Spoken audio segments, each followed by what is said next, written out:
Всем привет! Я отправилась в круиз по Персидскому заливу на лайнере MSC Euribia. В этом видео я сделаю полный обзор корабля, покажу свою каюту, рестораны и развлечения, а также расскажу о том, что можно посмотреть во время остановок. И, конечно, дам полезные советы тем, кто отправляется в круиз в первый раз.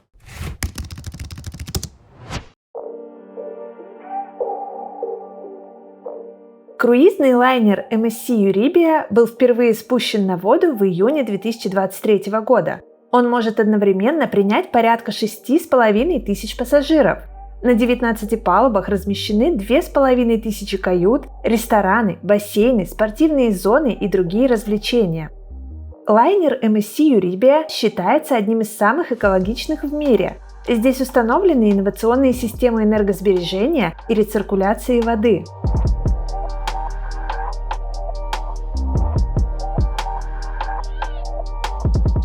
Я выбрала круиз по Персидскому заливу, который длится неделю и начинается и заканчивается в Дубае. Он включает в себя посещение 3 стран. О каждой остановке я подробно расскажу чуть позже. Плюс этого круиза в том, что для россиян в эти страны не нужны визы. Все обязательные доплаты уже включены в стоимость круиза. Портовые сборы, чаевые персоналу, сервисный сбор. Этот круиз я бронировала на сайте La Voyage. В описании под видео оставлю вам ссылочку, чтобы вы могли посмотреть всю программу круиза, узнать какие-то подробности, ознакомиться с тарифами и так далее. Там же вы можете забронировать этот круиз. Когда вы бронируете круиз, у вас появляется персональный менеджер. И что очень удобно, этот менеджер говорит на русском языке. И в любой момент вы можете задавать ему вопросы, которые вас интересуют. Не стесняйтесь, если какой-то вопрос кажется вам глупым или странным, все равно лучше спросите, если вы волнуетесь. Менеджер обязательно ответит. Я ехала в круиз в первый раз, у меня, конечно же, тоже было много вопросов, и все их я задавала своему менеджеру. Он отвечал очень подробно, обстоятельно и развеивал все мои сомнения и страхи. При бронировании у вас есть два варианта. Вы можете взять пакетный вариант с уже включенными авиабилетами или только круиз. В этом случае вам нужно будет купить авиабилеты самостоятельно. Я бы посоветовала, если у вас есть такая возможность, выбрать второй вариант и купить билеты самостоятельно. Во-первых, вы можете выбрать удобное время прилета, а во-вторых, прилететь заранее, потому что самолеты иногда задерживаются, и чтобы вы не нервничали в таком случае, лучше приехать за день до отплытия. Я сделала то же самое и решила найти себе подходящий отель, так, чтобы он находился недалеко от аэропорта Дубая и в то же время неподалеку от порта отплытия. Я решила остановиться в отеле Mercury Dubai Deira. Он находится в современной части района Дейра, где располагаются хорошие отели. Этот вариант мне понравился, поэтому в описании под видео оставлю на него ссылочку. Посмотрите, это современный, приятный отель. Сейчас я вам немножечко его покажу. Mercury Dubai Deira – это современный отель, расположенный рядом со станцией метро Gold Souk. Его отличает стильный интерьер. В лобби работает кондитерская. Тут же можно заказать горячие блюда. В отеле 152 номера. В них чувствуется новизна и внимание к деталям. Номера отлично укомплектованы, вплоть до автомата с питьевой водой и кофемашины. Также отмечу хороший бесплатный интернет.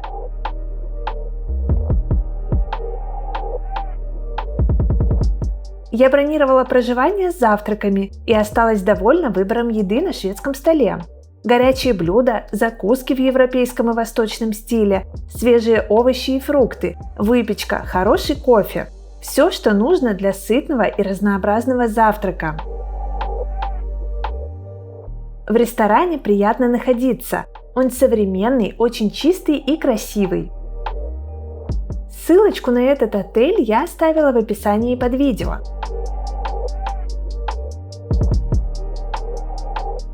Из инфраструктуры в отеле Mercury Dubai Deira есть тренажерный зал, хорошая панорамная терраса, на которой работает бар, а также панорамный бассейн. В ясную погоду отсюда отлично видна Бурдж-Халифа.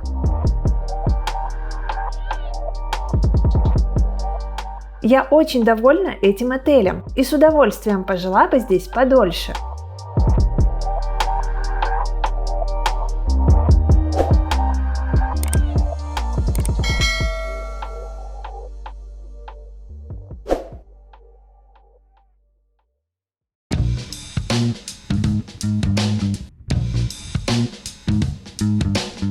Вернемся к круизу. Сначала я расскажу вам, где вы будете жить. На лайнере есть несколько типов кают. Среди них каюты без окна, с окном и с балконом. Я выбрала каюту категории Bella с окном. Так как это мой первый круиз, я решила, что я буду проводить мало времени в каюте и в основном буду находиться где-то на лайнере. Но вариант без окна мне не подходит, мне кажется, что так будет жить не очень комфортно, поэтому я выбрала просто с окном. И сейчас мой круиз уже подходит к завершению, и я понимаю, что я сделала правильный выбор, потому что в каюте я только спала. Но все же приятно иметь окно и иногда с утра в него выглянуть, да и вообще так светлее. Когда мы говорим о каютах, то многие могут представить, что это что-то маленькое, темненькое, непонятное, но на самом деле каюты на современных лайнерах выглядят как отельные номера. Моя каюта имеет площадь 17 квадратных метров, и здесь есть все необходимые удобства, примерно так же, как в отеле. Кровать, телевизор, кондиционер и так далее. Когда вы смотрите на каюту, то вам может показаться, что здесь маловато места для хранения вещей, но на самом деле здесь все очень здорово продумано. Когда открываешь шкаф, то понимаешь, что там есть какие-то углубления в стене, ящички, полочки, и на самом деле места для вещей достаточно. Также вещи можно разместить в прикроватных тумбочках, в ванной комнате, там тоже есть полочки. Все на самом деле хорошо продумано. Ванная комната небольшая, но вполне комфортная. Тут есть душевая кабина, из косметики есть гель для душа, мыло и шампунь. В каюте есть фен, чайник, полотенца, в том числе пляжные, и бесплатный сейф. Бесплатного интернета на лайнере нет. Его нужно покупать отдельно, либо в момент бронирования круиза, либо уже на месте. Интернет здесь не дешевый, с тарифами можно ознакомиться на сайте круизной компании. Однако на лайнере есть внутренняя сеть, которая нужна для того, чтобы вы в любой момент могли подключиться к приложению MSC4Me. Это приложение круизного лайнера, зайдя в которое вы можете посмотреть, какие проходят активности, распланировать свой день, почитать информацию о пунктах прибытия, следить за временем отплытия, также следить за своими тратами во время круиза. Кстати, о тратах. При заселении на лайнер вы получаете вот такую круизную карту. Она должна быть с вами всегда. Во-первых, это ключ от вашей каюты. Во-вторых, при входе и выходе с лайнера вы тоже используете именно эту карту. Также карта нужна для того, чтобы расплачиваться на борту. При заселении на лайнер вам нужно положить на нее деньги. Сумма депозита может быть любой. Ее можно внести либо наличными, либо банковской картой. Российские банковские карты не работают. На первый взгляд это кажется сложным, но не переживайте, сотрудники лайнера совсем помогают. Кстати, среди них есть русскоговорящие. На лайнере отдыхает очень много русскоговорящих туристов, поэтому для нас здесь работают представители туроператора, которые в первый день проводят очень полезную информационную встречу. И если вы едете в круиз в первый раз, то обязательно на нее сходите. Они рассказывают действительно много важных и полезных вещей. Также каждый вечер их можно найти на 7-й палубе и обратиться к ним по любым вопросам.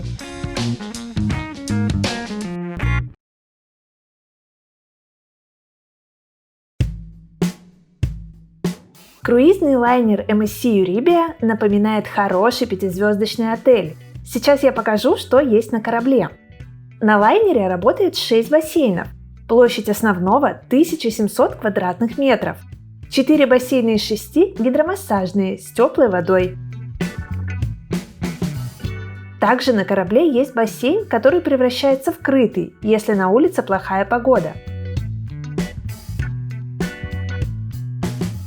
Аквапарк на лайнере MSC Euribia – это один из самых больших и тщательно продуманных аквапарков на морских суднах.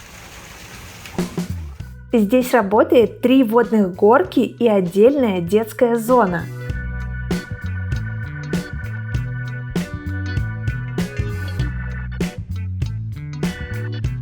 Для любителей экстрима есть веревочный городок.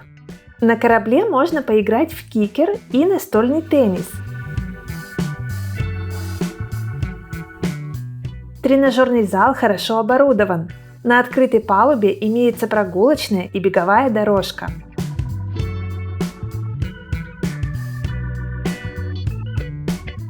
За дополнительную плату доступны игровые автоматы. Они тут на любой вкус. Интересное развлечение – симулятор Формулы 1. На лайнере можно поиграть в футбол, баскетбол, теннис и боулинг. Здесь отличная инфраструктура для юных туристов. В этой зоне 7 комнат, рассчитанных на разные возрастные группы от 0 до 17 лет. В спа-зоне можно заказать услуги массажа и косметические процедуры. Команда MSC Euribia ежедневно проводит развлекательные и спортивные программы, растяжку, уроки танцев, командные игры и викторины. Ежедневно на лайнере проходят тематические вечеринки и дискотеки. В течение дня звучит живая музыка. В центре лайнера находится пространство галерея Euribia. Это променад под самым протяженным светодиодным куполом в море с ресторанами, барами и бутиками. Это самая красивая часть корабля.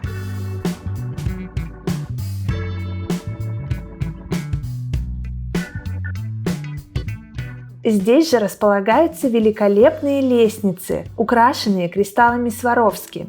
Это любимая фотозона пассажиров.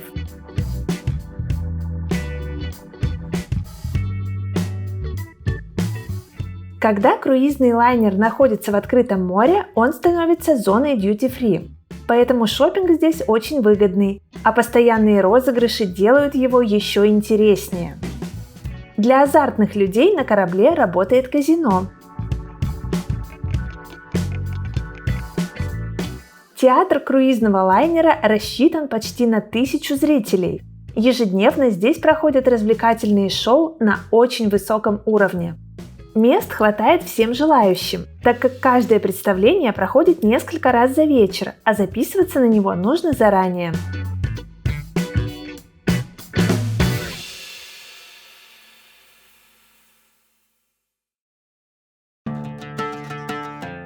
Круиз по Персидскому заливу – это не только отдых на лайнере, но и интересные остановки. Сейчас я расскажу, что вы увидите в путешествии. Кстати, если вам не хочется выходить в город, вы можете остаться на лайнере. Однако большинство туристов отправляется изучать новые места своим ходом или с экскурсиями. Наша первая остановка – Доха, столица Катара. Вот несколько любопытных фактов об этой стране. Катар – это небольшое и очень богатое государство в Персидском заливе. Тут полно нефти, но нет ни одной реки или озера.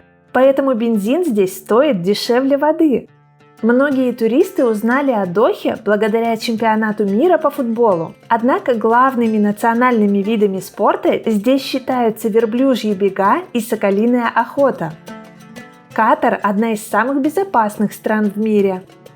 В Катаре чувствуется и восточный колорит, и современный размах богатой арабской страны. Ранее я уже бывала в Дохе и снимала для вас полезные видео. Оставлю на него ссылку в описании под этим роликом. Во время круиза мы посетили еще одно интересное арабское государство – Бахрейн. Раньше я здесь не бывала, поэтому заранее забронировала обзорную экскурсию. Это групповой автобусный тур на русском языке. Во время экскурсии мы посетили район Мухаррак. Ранее это место было столицей королевства Бахрейн, а сегодня здесь располагается музей жемчуга. Кстати, это первое, что прославило Бахрейн во всем мире. Именно бахрейнский жемчуг использовал ювелирный дом Cartier и носила королева Елизавета. Бахрейн – самое маленькое государство Персидского залива, и достопримечательностей здесь не слишком много. Зато у этой страны богатая история, о которой интересно узнать. Современная часть Манамы, столицы Бахрейна, тоже любопытна. Ее визитная карточка – здание Всемирного торгового центра с ветрогенераторами. На экскурсии мы посетили форт Калат Аль-Бахрейн, важную достопримечательность страны, взятую под охрану ЮНЕСКО. А также побывали на традиционном восточном базаре, где попробовали национальные закуски и сладости и закупились сувенирами. Мечеть Аль-Фатиха – важное место Бахрейна. Она вмещает до 7000 человек и является одной из самых больших в мире. Эта мечеть очень красивая изнутри. На экскурсии я узнала много любопытных фактов о Бахрейне, а в конце нас ждал приятный сюрприз. Я однозначно довольна выбранным туром и оставлю на него ссылочку в описании под видео.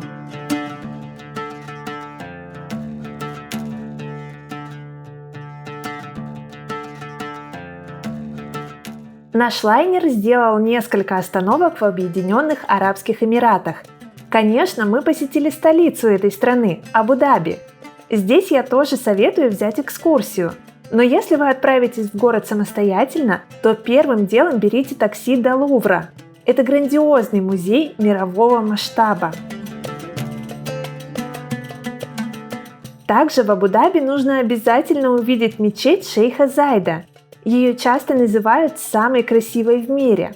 Это великолепная мечеть отделана мрамором и полудрагоценными камнями, а ее люстры украшены кристаллами Сваровски. Это место не оставит вас равнодушным. Не зря на возведение мечети в Абу-Даби ушло 2,5 миллиарда дирхамов.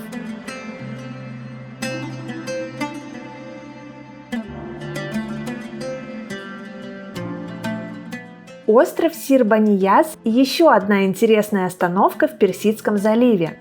Это прекрасное место для морского отдыха отличается чистой голубой водой и светлым песком.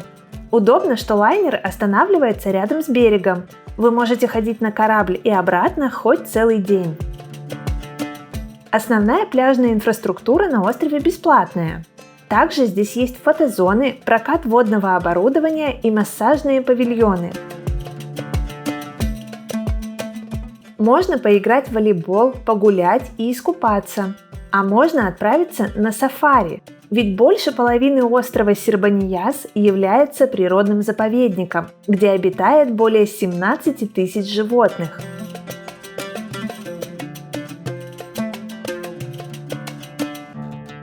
На острове установлены шатры, в которых накрывают обед в формате буфета.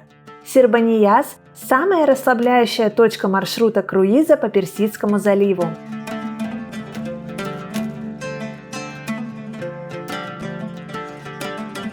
Ну и, конечно, во время путешествия у вас будет возможность посетить Дубай.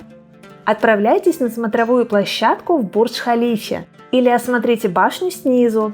Побывайте в самых интересных музеях, отыщите вид на знаменитый отель «Парус» и погуляйте по Дубай-Марине. Сделайте это самостоятельно или с экскурсией. В описании под видео я оставлю для вас ссылочки на свои ролики про Дубай, а также сделаю подборку экскурсий с хорошими ценами на весь круиз.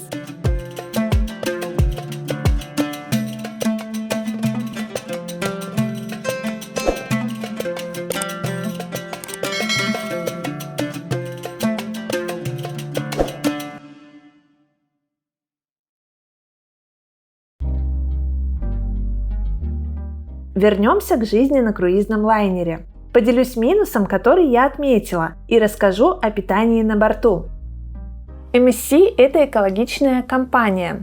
Они отказались от одноразового пластика на борту, раздельно собирают мусор и уделяют внимание его переработке. Единственное, к чему у меня здесь есть вопрос – это питьевая вода. И, пожалуй, это самый большой минус для меня на этом лайнере. В каютах нет бутылок с питьевой водой. Единственное место, где у вас есть свободный доступ к воде, это ресторан со шведским столом. Там вы можете попить воду из стаканов, а вот пополнять свои бутылки там нельзя. Хотя многие туристы, конечно, все равно это делают. На мой взгляд, это очень неудобно, потому что если вы, например, живете на 8-й палубе, ресторан находится на 15-й. Идти за водой достаточно далеко, причем идти, чтобы просто попить из стаканчика, ну или быть нарушителем и пополнить свою бутылочку. Если же вы забронировали круиз с включенным пакетом напитков, то вы можете брать питьевую воду в баре, но выдают ее в пластиковых бутылочках, которые, напомню, пополнять нельзя. На мой взгляд, это очень неэкологично и неудобно. А если у вас нет такого пакета напитков, то вы можете купить такую бутылочку. Стоит она 2,5 евро. Мне кажется, было бы разумно разместить станции напитков на этажах, ну или сделать хотя бы 5-10 дополнительных станций в разных местах, чтобы людям не приходилось ходить на шведский стол и пополнять там свои бутылки и при этом чувствовать себя какими-то нелегалами, потому что делать-то этого нельзя, а эти пластиковые бутылочки я бы убрала вообще. Вот вам и забота об экологии. Теперь поговорим о напитках. Когда вы бронируете круиз, вы по умолчанию покупаете тариф «Все включено» без напитков, но кое-какие напитки у вас все-таки включены. Это вода, чай, кофе, молоко и на завтраках добавляется сок. Если вам этого недостаточно, вы можете выбрать другой тариф. Существуют разные пакеты напитков с алкоголем или без, но учитывайте, что пакет напитков покупается не на одного человека, а на то количество человек, которое живет в каюте. Заранее прикиньте, нужен ли вам такой пакет, много ли напитков вы пьете в течение дня. Если вам нужен бокальчик вина за ужином или чашечка капучино, то гораздо выгоднее будет покупать их на месте, в любом баре, ресторане. Вы можете заказывать напитки и оплачивать их своей круизной картой. На лайнере работает 10 ресторанов и 21 бар. Основной ресторан со шведским столом открыт 20 часов в сутки. Тут работает система «Все включено». Завтраки, обеды, ужины и перекусы. Утренний буфет – это горячие блюда из яиц, мяса и овощей. Чаще всего ежедневный набор один и тот же. Так как наш лайнер итальянский, тут с утра до вечера готовят отличную пиццу. Среди сыров выделю свежую моцареллу, которую делают прямо на корабле. По утрам есть салаты, свежие овощи, закуски, йогурты, орехи и сухофрукты, а также различная выпечка и десерты. Единственный минус – большое число людей в ресторане, но на лайнере это неизбежно. В дни стоянок в порту советую приходить на завтрак как можно раньше, чтобы поесть с комфортом. В течение дня вы всегда можете чем-то перекусить. В баре у бассейна непрерывно пекут пиццу, а также предлагают фастфуд, овощи и фрукты. За дополнительную плату на лайнере можно посещать изысканные рестораны и бары с напитками мирового уровня. Стейкхаус, суши-бар, французское бистро – есть из чего выбрать. Эти траты вы оплачиваете с помощью депозита на круизной карте, о котором я рассказала в начале видео.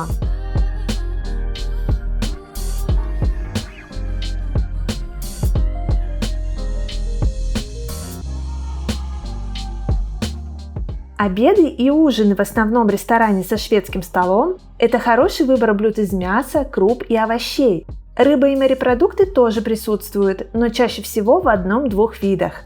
Любопытно, что мы совершаем круиз по странам Персидского залива, в которых не едят свинину. Однако на лайнере блюда из нее присутствуют. А вот арабской еды не слишком много. Кухня в основном европейская, в частности итальянская и азиатская. Отмечу хороший выбор европейских видов сыра и ветчины. Из фруктов чаще всего были ананасы, дыня, киви, сливы, яблоки и апельсины.